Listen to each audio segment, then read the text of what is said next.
የሰውነት ክብደት የሰውነት ቅርጽ ማበላሸት ብቻ ሳይሆን የተወሳሰበ የጤና ችግርም ያመጣል። የሰውነት እንቅስቃሴ ማድረግ ቦርጭን ሊያጠፋ አይችልም። የሰውነት እንቅስቃሴ ማድረግ ምናልባት ሊያግዝ ይችላል እንጂ። ዛሬ ቪዲዮ የሰውነት ክብደታችሁን መቀነስ የምትፈልጉ፣ ቦርጫችሁን ማጥፋት የምትፈልጉ እነዚህን ሳይንሳዊ በሆነ መንገድ መሰረታዊ የሆኑ ነገሮች ብትከተሉ በእርግጥም ውጤታማ ትሆናላችሁ።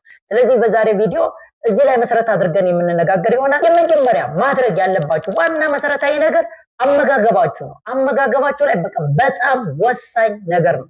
እንግዲህ አመጋገብ በተለይ የካርቦሃይድሬት እዚህ በፊት በሰራሁላችሁ የካርቦሃይድሬት ይዘት ከፍተኛ የሆኑ ምግቦች እንደ ነጭ ዳቦ፣ ፓስታ፣ መኮረኒ፣ ጁሶች ወይም ደግሞ አጠቃላይ ጣፋጭ ነገሮች እንጀራን ሁሉ ይጨምራል። ስለዚህ የካርብ ይዘት ያላቸው ምግቦች ላይ መቀነስ ወይም ደግሞ ማቆም፣ ቦርጫችሁን ማጥፋት የምትፈልጉ ሰዎች ኮሚትድ ሆናችሁ እነዚህን ነገሮች መቀነስ አለባችሁ። ይህን ማድረጋችሁ ምንድነው ትልቁ ጥቅሙ? አንደኛ እነዚህ ምግቦች በምትመገቡበት ወቅት ኢንሱሊን የምንለው ሆርሞን ይጨምራል። እንግዲህ የኢንሱሊን ሆርሞን መጨመር ምንድነው ሊያመጣ የሚችለው ችግር ካላችሁ፣ ኢንሱሊን በጨመረ ቁጥር ደም ውስጥ ያለውን ስኳር እየቀነሰ በስብ መልክ የሚያከማች ነው። በቃ ልክ የመጋዘንን ቁልፍ የያዘው ዋናው የስብ መጋዘን ቁልፍ የያዘው ኢንሱሊን ነው። ቁልፉን የሚከፍተውን ኢንሱሊን ነው።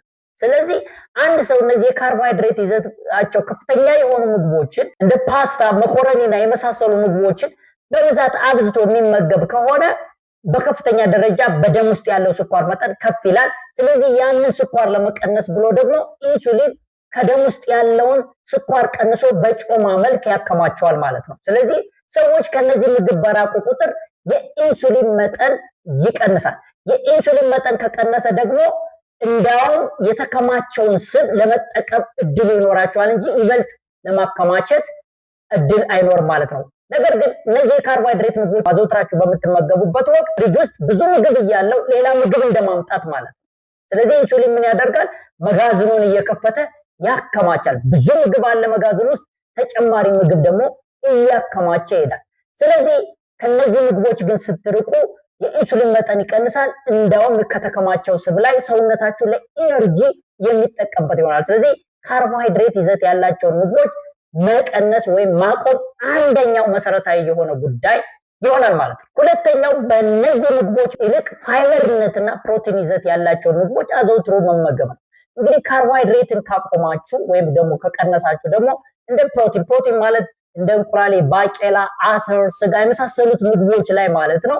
እነሱ በተለይ ጮማ የሌለው ማለት ነው። እነሱ ላይ ደግሞ ፕሮቲን ምግቦች ላይ ትኩረት አድርጋችሁ ስትመገቡ ደግሞ ሰውነታችን አንደኛ እነዚህ የፕሮቲን ይዘት ያላቸው ምግቦች በብዛት አይከማቹም።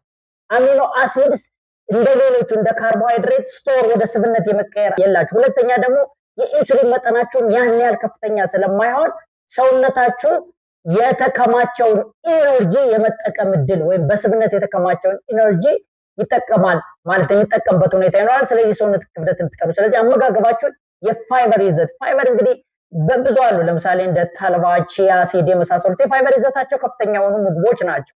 አጃ እንዲጨምር ይችላል። እነዚህ ምግቦች የካሮት የመሳሰሉት የፋይበር ይዘታቸው ከፍተኛ ነው። ሌላው ፕሮቲን ገንቢ ምግቦች ናቸው። በብዛት እንደሚታወቁት የእንቁላል፣ የስጋ፣ የወተት ተዋጽኦች ናቸው። ስለዚህ እነዚህ ምግቦች ላይ ትኩረት ማድረግና የካርቦሃይድሬት ይዘት መቀነስ የሰውነት ክብደታችሁን እንዲቀንስ ወይም ቦርጫችሁን ለማጥፋት ዋና መሰረታዊ ጉዳይ ይሆናል ማለት ነው። ሶስተኛው የምግብ ድግግሞሽን መቀነስ ነው። አንዳንድ ሰው ለምሳሌ ጠዋት ይበላል፣ ቁርሱን ከበላ በኋላ ቆይቶ ደግሞ የሆነ ቡና ቁርስ ወይ የሆነ ነገር መክሰስ ሻይ በዳቦ ይበላል፣ ከዛ ምሳ ይበላል። በቀን 4፣ 5 ጊዜ 6 ጊዜ ይበላል። ይሄ የምግብ ድግግሞሽ በጨመራችሁ ጊዜ በተመገባችሁ ቁጥር በተለይ የካርቦሃይድሬት ይዘት ያላቸው ምግብ በተመገባችሁ ቁጥር በኢንሱሊን መጠን በከፍተኛ ደረጃ ይጨምራል። ኢንሱሊን ደግሞ ምንድነው ብያችኋለሁ? የመጋዘኑን ቁልፍ የሚይዘው ነው። የስብ መጋዘን ቁልፍ የሚይዘው ነው። ስለዚህ እየከፈተ ያከማቻል።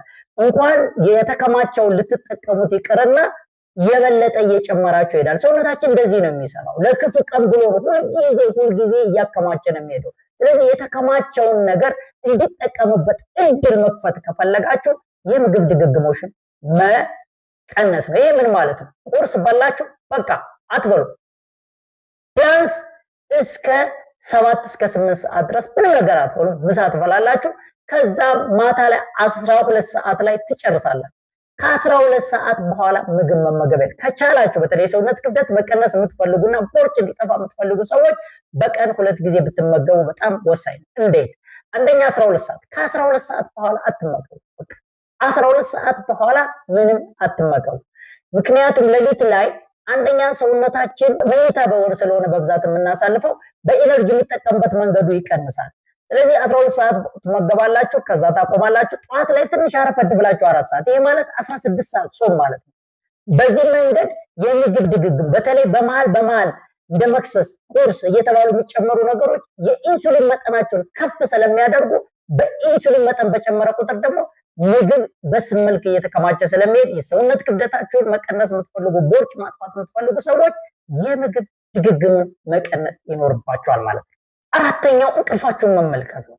እንቅልፉ የተረበሸ ሰው በየጊዜው እንቅልፍ የማይተኛ ሰው የሰውነት ክብደት መጨመሩ አይቀሬ ነው። ለምን ከተባለ የኮርቲዞል የምንለው ሆርሞን ይጨምራል። ይህ ኮርቲዞል የምንለው ሆርሞን ደግሞ ምግብ በስብነት እንዲከማች የሰውነት ክብደት እንዲጨምር ያደርጋል። አንዳንድ ሰዎች እግራቸው ቀጭን ነው፣ ነገር ግን ቦርጫቸው ትልቅ።